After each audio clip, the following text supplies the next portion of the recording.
Imaginez la philosophie à la fin du 19e siècle.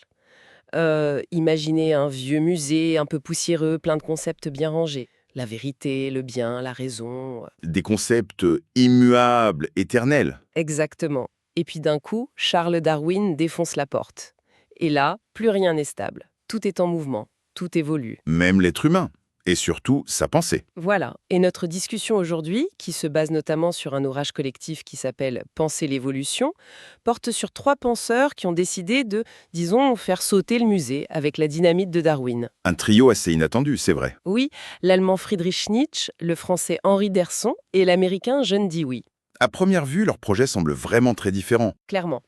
Alors, la question qu'on se pose, c'est pas juste de savoir ce qu'ils pensaient de la sélection naturelle, c'est plus profond. Comment ont-ils utilisé ce séisme intellectuel pour réinventer la philosophie? C'est exactement ça. En fait, le but ici, c'est pas de se demander comment ils ont casé Darwin dans leur philo. Non, Le truc qui est vraiment passionnant, c'est de voir comment ils s'en sont servis comme d'un levier. Un outil vraiment pour forcer la philosophie à se réinventer. parce qu'elle en avait besoin. Ils en étaient persuadés. Ils avaient tous les trois le sentiment qu'elle avait perdu sa force de proposition, quoi. Qu'elle était devenue stérile. Et l'évolution, pour eux, c'était l'électrochoc nécessaire pour la remettre en mouvement. Pourtant, quand on se plonge dans les textes, on tombe sur quelque chose d'assez paradoxal. On a l'impression qu'ils sont à la fois les enfants de Darwin et ses plus grands critiques. Oui, Comment c'est possible, ça? pour piger ça, il faut vraiment faire un petit retour en arrière. Le darwinisme de la fin du 19e siècle, c'est pas du tout le bloc monolithique qu'on imagine aujourd'hui. Ah non, Non, c'est un immense champ de bataille. Un bouillon d'idées où tout le monde se réclame de Darwin pour dire des choses très différentes, voire contradictoires. c'est-à-dire, qu'est-ce qu'on trouvait dans ce bouillon? Alors, on trouvait par exemple le néo-lamarxisme. Pour faire simple, c'est l'idée que l'effort d'un individu peut se transmettre à sa descendance. L'exemple classique de la girafe qui étire son cou. C'est ça. Si elle étire son cou, ses enfants naîtront avec un cou un peu plus long. C'est très différent de la variation aléatoire de Darwin. D'accord. Et à côté, on avait l'orthogénèse. C'est la croyance que l'évolution est en quelque sorte sur des rails. Une trajectoire prédéfinie, hein. Oui, vers un but précis. Et à l'époque, ces théories n'étaient pas vues comme anti-darwiniennes, mais plutôt comme des améliorations, des compléments. Darwin lui-même, il faut savoir, était bien plus nuancé que les darwinistes purs et durs. Il n'était pas un darwiniste au sens strict, en fait. Non. Pour lui, la sélection naturelle avait un pouvoir créateur, et il ne voyait pas la variation comme totalement due au hasard. C'est dans ce chaos intellectuel que nos 3 philosophes interviennent. D'accord, donc il ne se battait pas contre une seule théorie, mais contre une sorte de nébuleuse d'idées. Mais dans ce cas, s'ils avaient un combat commun, il devait bien y avoir un adversaire principal. Oui, et cette figure, c'est très souvent le philosophe anglais Herbert Spencer. Ah, Spencer. C'est un peu la superstar de l'évolutionnisme de l'époque.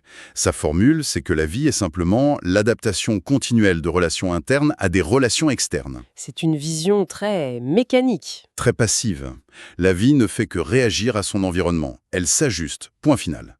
Attendez, mais ça semble plutôt logique, non? L'idée d'adaptation, c'est quand même la base de ce qu'on retient de l'évolution. Pourquoi est-ce que cette idée les a autant heurtés? Ah, mais c'est une excellente question, parce que ça touche au cœur de leur projet. Pour eux, réduire la vie à une simple adaptation, c'était passer à côté de l'essentiel. C'était décrire l'effet et oublier la cause. D'accord. Nietzsche a une formule géniale pour ça. Il dit que l'adaptation est une activité de second ordre, une pure et simple réactivité. Une réactivité. La vie n'est pas réactive pour lui. Non, elle est active. Elle veut s'étendre, dominer, créer. Et Bergson n'est pas loin.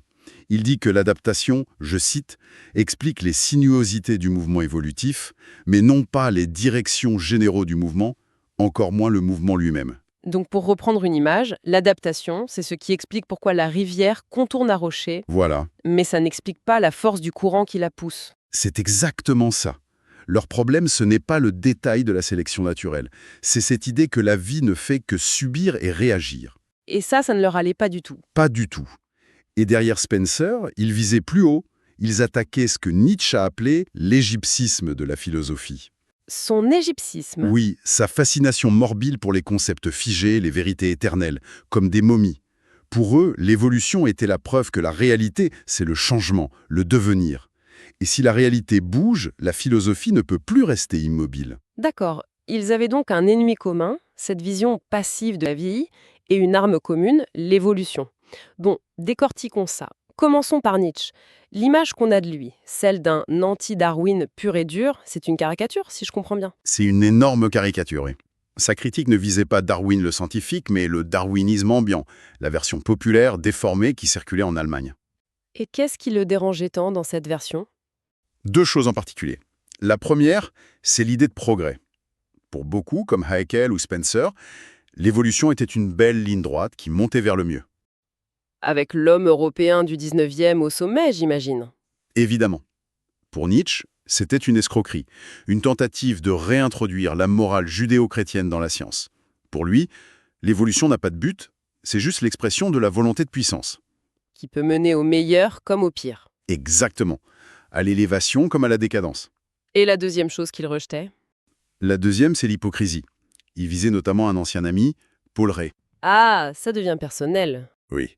Il l'accusait de vouloir le beurre et l'argent du beurre. D'un côté, accepter la bête darwinienne, la nature brutale, et de l'autre, prôner une morale faite de modestie, d'altruisme. Pour Nietzsche, c'était d'une malhonnêteté intellectuelle crasse. Ok, on voit bien ce qu'il jette. Mais alors, qu'est-ce qu'il garde? Qu'est-ce qu'il construit à partir de cette pensée évolutionniste? Il garde le plus important, une perspective radicalement naturaliste. L'homme n'est plus une exception. C'est un animal, un produit de l'évolution. Et ça change tout. En quoi? Ça veut dire que notre conscience, notre raison, nos concepts, ce ne sont pas des fenêtres sur la vérité. Ce sont des outils de survie. Ce sont, dit-il, des erreurs propices à la conservation de l'espèce. Des outils qui nous aident à vivre, mais qui déforment le réel. Voilà. Du coup, la philosophie doit changer de métier. Nietzsche propose ce qu'il appelle une physiopsychologie. Il veut qu'elle devienne une sorte de biologie des valeurs. Une biologie des valeurs? Oui, mettre nos morales au microscope, tracer leur généalogie, leur évolution, et se demander non pas si elles sont vraies, mais à quel type de vie elles servent, fortes ou faibles.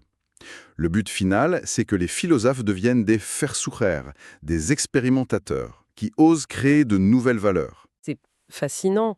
Nietzsche utilise l'évolution comme un outil de diagnostic presque. C'est assez sombre. Mais Bergson, lui, en regardant la même chose, il y voit une histoire complètement différente, n'est-ce pas? C'est un contraste parfait.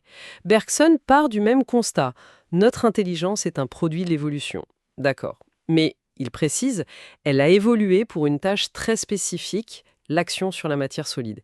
Elle est faite pour découper, classer, solidifier le réel, pour qu'on puisse le manipuler. Mais pour ça, elle est géniale. Le problème, c'est quand on essaie de lui faire penser la vie.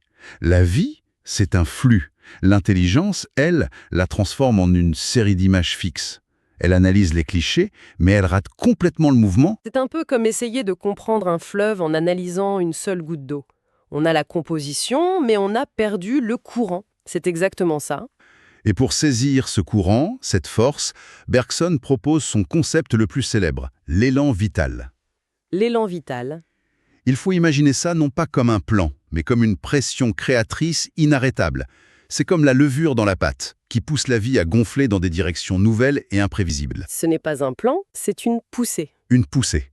Et il dit que cet élan est d'ordre psychologique, plus proche d'un désir que d'une force mécanique. L'objectif de sa philo, c'est de nous faire sentir qu'on participe à cet élan. On n'est pas juste des produits passifs, on est des créateurs de nous-mêmes. J'adore ce contraste. Nietzsche, le médecin légiste des valeurs, et Bergson, le poète de la création. On a deux approches radicalement différentes. Où est-ce que le troisième, l'américain hyper pragmatique John Dewey, se situe là-dedans? Alors lui, en effet, ce n'est pas du tout son style. Pour Dewey, l'impact de Darwin, c'est avant tout une libération. Il a cette phrase très forte où il dit que le darwinisme permet de dépasser définitivement l'hypothèse de la supériorité du fixe et du final. En clair, on arrête de chercher les origines absolues et les fins dernières. C'est ça. Darwin a tué ça une bonne fois pour toutes. La philosophie peut enfin arrêter de regarder les étoiles et descendre sur Terre pour se salir les mains. Il la rend plus concrète en somme. Plus que ça, il veut la transformer en boîte à outils. Pour lui, le grand enjeu, c'est d'importer la méthode expérimentale de la science dans tous les domaines. La morale, la politique. Ah oui. La philosophie ne doit plus être une quête de vérités éternelles, mais une méthode pour résoudre les problèmes qui se posent maintenant.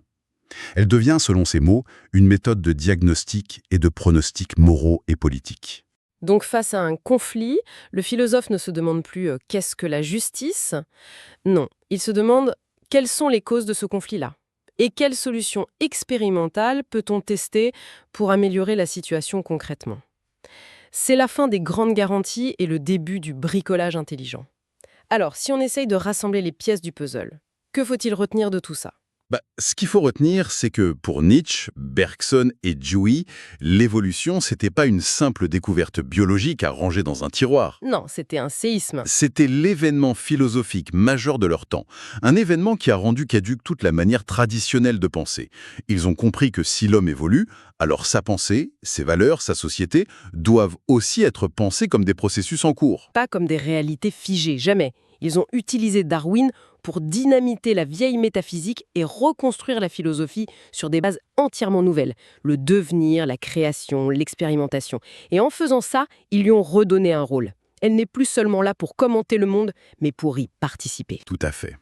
En se branchant sur les sciences du vivant, ils ont redonné à la philosophie cette force de proposition qu'elle avait perdue. Elle redevient une discipline qui ose créer, proposer, inventer. Elle n'est plus la chouette qui s'envole à la tombée de la nuit. Non, elle participe au jour qui se lève. Et tout ça nous laisse avec une question assez vertigineuse pour notre propre époque. Oui, une question qui est peut-être encore plus brûlante aujourd'hui. Si nos concepts, nos valeurs morales ne sont pas des vérités tombées du ciel, mais des outils qui ont évolué pour répondre à des problèmes spécifiques, alors la question qu'il nous pose est électrique. Quels sont des outils intellectuels et moraux que nous continuons d'utiliser aujourd'hui par pure habitude alors qu'ils sont peut-être totalement inadaptés? Comme essayer de réparer un ordinateur avec un marteau. Exactement. Et surtout, au-delà de la critique, quels nouveaux outils, quels nouveaux concepts, quelles nouvelles valeurs devons-nous inventer, non pas pour nous adapter passivement, mais pour créer activement le futur dans lequel on est déjà en train d'entrer?